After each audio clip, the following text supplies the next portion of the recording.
আসসালামু আলাইকুম রহমতুল্লাহি ওবারাকাতুহু। দূরে কিংবা কাছে যে যেখান থেকে আমাদের ভিডিওটি দেখছেন এবং পরবর্তীতে দেখবেন সকলকে আন্তরিক শুভেচ্ছা ও মোবারকবাদ। আমি মোহাম্মদ আমজাদ হোসেন গাজীপুর চৌরাস্তা আমজাদ মেশিনারিজ থেকে বলছি। তো আপনারা দেখতে পাচ্ছেন আমার সামনে কিন্তু একটা গ্রাইন্ডার মেশিন রয়েছে। তো এটি হচ্ছে আপনার দেখেন ব্রাই ব্র্যান্ডের একটি গ্রাইন্ডার মেশিন। এটি 1500 ওয়াটের একটা গ্রাইন্ডার মেশিন। যারা কম প্রাইসের ভিতরে ভালো মানের গ্রাইন্ডার চান তারা এই অ্যাঙ্গেল গ্রাইন্ডারটি নিতে পারেন। অনেক সুন্দর একটা গ্রাইন্ডার। তো এই ব্রাই ব্র্যান্ডের 1500 ওয়াটের এই গ্রাইন্ডিং মেশিনটি পাচ্ছেন মাত্র 1400 টাকায়।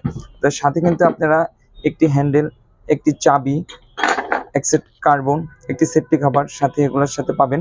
তো যারা এই প্রোডাক্টটি সংগ্রহ করতে চান আমাদের যে স্ক্রিনে নাম্বার রয়েছে এই নাম্বারে ফোন দিয়ে আপনার প্রোডাক্টটি অর্ডার করতে পারেন। আমরা কিন্তু সারা বাংলাদেশে কুরিয়ারের মাধ্যমে এই প্রোডাক্টগুলো সেল করে থাকি। তো আপনি চাইলে কুরিয়ারের মাধ্যমে আমাদের কাছ থেকে এই প্রোডাক্টগুলো সংগ্রহ করতে পারবেন। আর এই গ্রাইন্ডার মেশিনের সার্ভিস ওয়ারেন্টি থাকবে 5 বছর।